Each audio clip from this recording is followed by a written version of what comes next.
Hi friends, இன்றைக்கி நம்ம வடகறி செய்ய போகிறோம். பாருங்கள், 300 கிராம் கடலப்பயிறு ஊற போட்டிருக்கேன். அதை வந்து நல்லா குறப்பாக அரைச்சி எடுத்துக்கலாம். சோம்பு கொஞ்சோண்டு போட்டிருக்கேன் அதில். நான் அரைச்சி எடுத்தாச்சு. இங்கே பாருங்கள், இந்த அளவுக்கு இந்த பக்குவத்துக்கு அரைச்சி வச்சுக்கோங்க.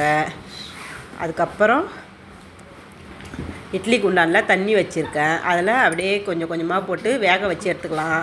பொரித்து எடுத்தோன்னா எண்ணெயாக மிதக்கும். அதனால் அந்தமாரி அப்படியே போட்டு வேக வச்சு எடுத்துடலாம். அதை வேக வச்சு எடுத்துப்போம்.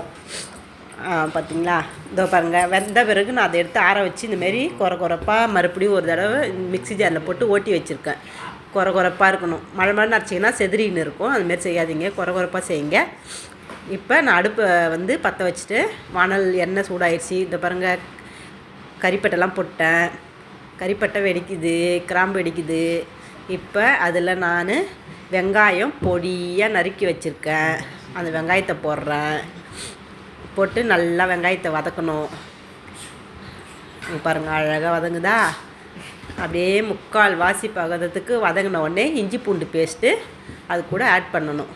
இஞ்சி பூண்டு பேஸ்ட்டு போட்டு நல்லா கொஞ்சம் அப்படியே போட்டு நல்லா வரும். இஞ்சி பூண்டு வந்து நான் எப்போவுமே அரைச்சி ஸ்டாக்கில் வச்சுருப்பேன். ஏன்னா நம்ம தான் எப்போவுமே கிச்சன்லேயே இருக்குமே வேலை செஞ்சுக்கினே. அதனால் இப்போ இதை பாருங்கள், எங்கள் வீட்டு ஃப்ரிட்ஜு பாருங்கள், சூப்பராக இருக்கா.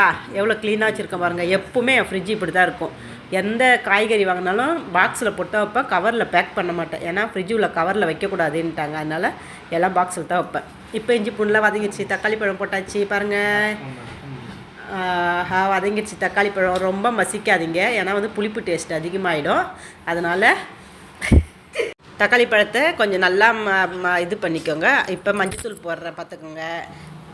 தனியாத்தூள், மஞ்சத்தூள், காரத்தூள், வெறும் மிளகாய்த்தூள், தனியாத்தூள், கொஞ்சம் கறி மசாலா பட்டை, கரம் மசாலா தூள், கல் உப்பு, இதெல்லாம் போட்டு நல்லா அப்படியே அந்த எண்ணெயிலே வதக்கிடுங்க. வதக்கிட்டு இதை பாருங்கள், எல்லாம் வீட்டில் தான் அரைச்சி வச்சுருக்கேன்.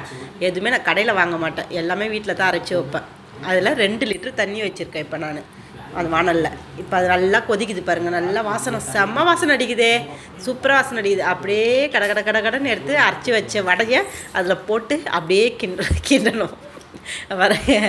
ஆஹா, சூப்பராக வடைகறி ரெடி.